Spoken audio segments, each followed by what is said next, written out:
ओम नमः शिवाय मित्रों, जय गौ वंदे मातरम। और आज हम बात करेंगे गौ माता के विषय में कि गौ जो है क्या है, वो हमें क्या दे सकती है और हम इसको माता क्यों बोलते हैं, है ना। कुछ लोग कहते हैं भाई दूध तो बकरी भी पिलाती है, भैंस भी पिलाती है, उसको माता क्यों नहीं बोलते। तो इसी विषय पे हम चर्चा करेंगे आज। देखो, गौ जो है ना, वो एक ऐसा प्राणी है जिसकी तुलना हम मनुष्य से भी नहीं कर सकते। समझ रहे हैं, मनुष्य से भी नहीं कर सकते, क्योंकि मनुष्य को सर्वबुद्धिमान सर्वशक्तिमान मतलब सबसे बढ़िया बनाया परमात्मा ने। लेकिन मनुष्य क्या कर रहा है आजकल, आप देखिए क्या कर रहा है। लेकिन जब मनुष्य को बनाया है तो उसके साथ साथ परमात्मा ने हमें और भी चीज दी है। समझ रहे हैं, जीव जंतु प्रकृति पेड़ पौधे जो भी हैं, और बहुत सारी चीजें दी हैं। उनमें सबसे उपयोगी जो प्राणियों में जो स्थान है मनुष्य के अतिरिक्त, वो गौ माता को दिया गया है। अब इसको जानते हैं क्यों। देखिए, अगर हम इसके घी से गोबर से हवन यज्ञ करते हैं, सामग्री वगैरह लकड़ी वगैरह मिला के, तो वो केवल एक आपके घर में ही नहीं, या आपके गांव या कस्बे या शहर में ही नहीं, या देश में ही नहीं, पूरी दुनिया के अंदर उसकी ऊर्जा फैलती है। हम जो हवन यज्ञ करते हैं उसकी ऊर्जा पूरी दुनिया में फैलती है। तो जब सब जगह इसका इफेक्ट जाएगा तो सब सुखी रहेंगे, अच्छे रहेंगे, दिमाग ठीक रहेगा, है ना। और ठीक रहेगा तो फिर ठीक ही चलेगा सब कुछ। लेकिन आजकल क्या कर दिया, ना तो कोई हवन यज्ञ करता है ना कुछ करता है, तो सारा सिस्टम उल्टा हो गया है। दूसरी बात, चिकित्सा में भी आपने सुना होगा जो वैद्य होते हैं वो क्या करते हैं, गाय के दूध से ये औषधि लेना, गाय के घी से ये औषधि लेना, गाय की दही से ये लेना, है ना, गाय के गोबर के रस से ये लेना, गौ के मूत्र से ये लेना। क्यों गौ ही क्यों, और क्यों नहीं? क्योंकि इसका स्थान सबसे ऊपर है, प्रथम स्थान पे आती है ये। तो इसका दूध या दही या घी जो है सुपाच्य होता है एकदम, ठीक है। और भी बहुत सारी बातें हैं, वीडियो लंबी हो जाएगी, पर मैं संक्षेप में आपको बताने का प्रयास कर रहा हूँ, ठीक है जी। दूसरी बात क्या है, गौ माता हम इसलिए बोलते हैं कि इसकी जो सारी चीजें हैं ये सबके लिए उपयोगी हैं, लेकिन औरों की सबके लिए सब चीज उपयोगी नहीं है, इसलिए हम उनको माता नहीं बोल सकते। माता तो हमारी भी है, जो हमें मतलब जिन्होंने हमें जन्म दिया है, और माता हमारी पृथ्वी माता भी है, समझ रहे, क्योंकि वो हमारी माता की भी माता है, पृथ्वी माता। तो थोड़ा सा इसको डीप में समझने की बात है, जो समझने वाला होगा वो समझेगा, और जो कुतर्की होगा वो तो फिर वही बात करेगा कि भाई मांस खाते हैं तो मांस में क्या है, परमात्मा ने खाने के लिए बनाया है, ऐसा नहीं है। खाने के लिए तो घास भी बनाई है, उसको भी खा लो फिर। तो ये कुतर्कियों की बात कर रहा हूँ, जो समझना चाहता है वो समझेगा, अगर उसको समझ नहीं आ रहा तो वो प्रश्न करेगा। लेकिन कुतर्क की प्रश्न वगैरह कुछ नहीं करेगा, वो कुतर्क करेगा, उसके प्रश्न जो होंगे वो कुतर्क से भरे हुए होंगे, क्योंकि वो समझना ही नहीं चाहता। अगर सारे ही लोग समझ जाते तो इतने बड़े बड़े महाभारत के युद्ध हुए, रामायण के हुए, सब समझ जाते प्यार से, तो युद्ध क्यों कराना पड़ता। तो चलो हम अपनी जो चर्चा आगे बढ़ाते हैं, जिस पे बात कर रहे थे। तो अगर आप इसको व्यापार के रूप में भी ले लो, भाई सेवा तो ये तो कहने की बात है, आजकल कोई नहीं कर रहा, अगर कर रहा भी रहा है तो वो बहुत कम लोग होंगे, तो बिजनेस के माध्यम से कर रहे हैं, व्यापार के माध्यम से कर रहे हैं। तो उसी माध्यम से ले लो।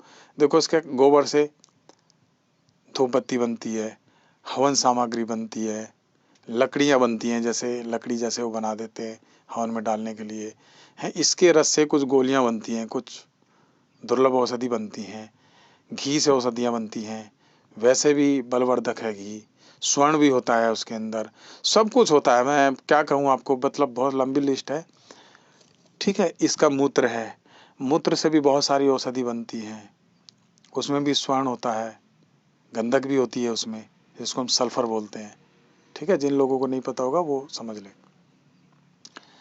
तो इसके घी से, दही से, गौमूत्र से हम जो औषधि लेते हैं उसका प्रभाव वो बढ़ा देती है, मतलब उसकी स्पीड बढ़ा देती है।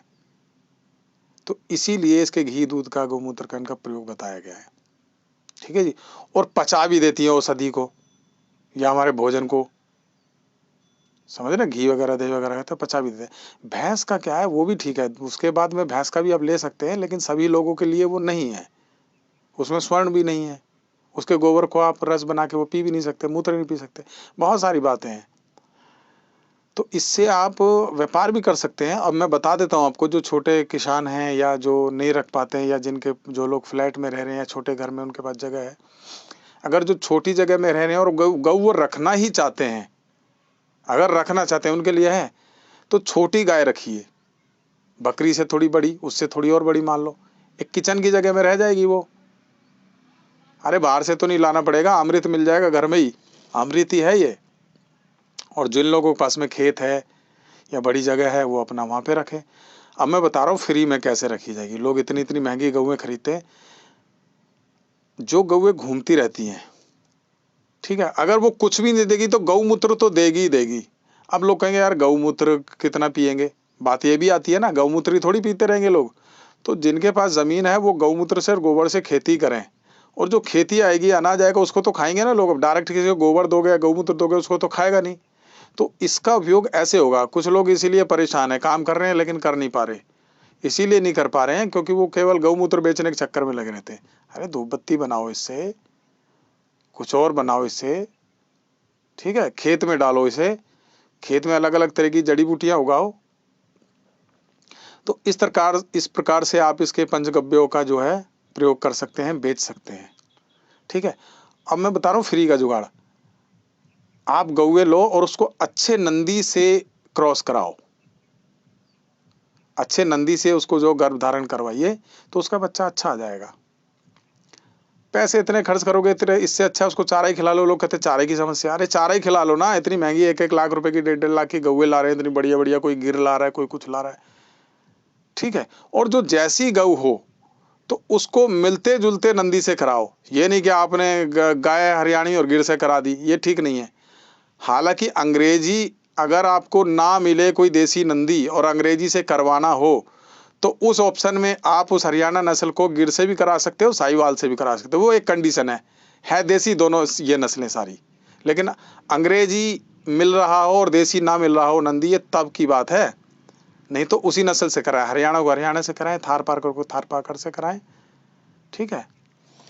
तो ऐसे कर सकते हैं। इससे क्या होता है कि नस्लें आपको पता भी रहती है कि ये शुद्ध नस्ल है भाई, इसकी, इसका बच्चा है या इसकी बछड़ी है। तो ऐसे आप फ्री में कर सकते हैं। लोगों ने गौशाला तैयार करा दी, मैंने दूसरे चैनल पे और वीडियो डाली हुई, इतनी ज़बरदस्त वीडियो है, लेकिन अब मैं उस चैनल पे वीडियो नहीं डालता हूँ, क्योंकि ये चैनल मैंने नया बनाया था दूसरी गूगल आईडी से, तो इसलिए इसी को चलाता हूँ। अब इसी पे वीडियो आएंगी। उस पर मैंने खुद जा के इंटरव्यू लिए हैं और जाकर प्रशिक्षण भी दे के आया हूँ लोगों को। बड़ी गौशाला बना रखी है लोगों ने, आज उनके पास हमारे से बात करने के लिए समय नहीं है। ठीक है, कोई बात नहीं, अच्छी बात है, अपना काम तो कर रहे हैं, है ना। और ये कहने की बात है, गौ सेवा कर रहे, गौ सेवा सब अपने मतलब से करते हैं, घी चाहिए, दूध चाहिए, नहीं तो खिलाओ चारा बोल, किसकी हिम्मत है। और आप जो चारा वारा गौशालाओं में देते हैं, कोई उपाय के तौर पे आप लोग देते हो ना, तो मेरा मानना ये है, मैंने पहले भी एक वीडियो बनाई है, ये जो रोड पे घूमते गए उनको दे दो। देसी गाय हो, अंधी हो, लंगड़ी हो, बहरी हो, समझ रहे हो ना, जो भी, ऐसी गऊओं को ज़्यादा दें और ऐसे नंदियों को दें, लेकिन देसी को, ये ध्यान रखना। दूसरी अंग्रेजी जो गौएं हैं, हालांकि जीव हैं, उनको दे सकते हो, लेकिन गऊ समझ के ना दें, उपाय के रूप में उसको ना दें। और आपको कोई उपाय अगर पूछना है मुझसे, वाकई में ही पूछना है, आपकी कोई समस्या है या समस्या भी नहीं है और आप और आगे बढ़ना चाहते हैं, तो आप मेरे से उपाय पूछ सकते हो, और उसके लिए शुल्क लिया जाता है। ठीक है, ये ध्यान रखना, बिना शुल्क के कोई काम होता नहीं है। जीवन में इतने बड़े बड़े तपस्वियों ने, तो उन्होंने भी कुछ ना कुछ दिया है, अपना जीवन दिया है, तब वो सीखे। कोई पैसा देता है, कोई समय देता है, कोई कुछ देता है, तो हर चीज़ का मूल्य चुकाना पड़ता है जीवन में। ठीक है जी। तो आप ऐसे कर सकते हैं। और ये मैंने कार्ड डाला है इस पे, ये कार्ड जो है ये बनवाना आवश्यक है। जो गौरक्षक हैं, गौ सेवक हैं, समझ रहे हैं, या बड़े ब्रीडर हैं, छोटे ब्रीडर हैं, क्योंकि उनको गौएं लाने ले जाने में भी आसानी रहती है। ये राष्ट्रपति से सर्टिफाइड है ये कार्ड, ठीक है। और ये रेल में और बस में फ्री चलता है। अगर जो उसको नहीं मानता है उसको 2 साल की सज़ा है। वो सज़ा क्यों है? क्योंकि जो उसको ना मानेगा उस पर राष्ट्रपति का अपमान माना जाएगा, क्योंकि राष्ट्रपति से मान्य है। तो ये कार्ड बनवाइए आप, मुझसे संपर्क कर सकते हैं। मैं डिस्क्रिप्शन में नंबर भी दे दूँगा और मैं वैसे भी नंबर आपको बता देता हूँ। और आपको कुछ समझ में आया तो अच्छी बात है भाई, आप लाभ उठाइए। ठीक है, कम से कम अपना भला तो कर लीजिए, अगर किसी और का नहीं कर सकते तो, है ना। और मैं नंबर आपको बता देता हूँ, 6300720078। तो आप मुझसे इस नंबर पे संपर्क कर सकते हैं किसी भी विषय में। गौ संवर्धन कैसे करना है, नस्ल सुधार कैसे करना है। अरे इतने पैसे अगर आप बाहर दे के लेके आओगे और वह आपके यहाँ पे आके दूध देना कम कर देती है, इससे अच्छा आप जो रोड पे घूम रही है उनकी सेवा भी होगी, उनको पकड़ो, उनको तैयार करो, फ्री में हो जाएगा सारा काम। ठीक है जी, आप लोगों ने वीडियो देखी उसके लिए धन्यवाद। और जो लोग चैनल पर नए हैं वह चैनल सब्सक्राइब अवश्य कर लें, क्योंकि और भी वीडियो ऐसी आएंगी, अच्छी अच्छी वीडियो डालूंगा मैं इस पर। ठीक है, और घंटी अवश्य दबा लें अगर इस चैनल में इंटरेस्ट है आपका, इस तरीके की वीडियो, ज्योतिष की वीडियो या कोई भी ज्ञान से संबंधित वीडियो या गऊओं की वीडियो देखने में अगर आपको इंटरेस्ट है। ठीक है, और मेरी वीडियो पे कोई बिना बात का कुतर्क ना करे। जिसको कुछ काम हो वही मुझसे बात करे। जिसको ज्योतिष में विश्वास है वो मुझसे बात कर सकता है, कोई दिक्कत नहीं है। जिसको नहीं है वो अपना साइड में रहे, उसको कमेंट करने की कोई आवश्यकता नहीं है। ठीक है जी, और जो नए और जो पुराने लोग हैं उनका भी धन्यवाद जिन्होंने चैनल सब्सक्राइब किया हुआ है। और अगर मेरे द्वारा आपको बताई गई किसी भी बात से अगर आपको कोई लाभ पहुंचता है तो बहुत अच्छी बात है, मैं आपको अपने आप को धन्य समझूंगा। ठीक है जी, फिर मिलते हैं किसी अगली नई वीडियो के साथ में। ओम नमः शिवाय।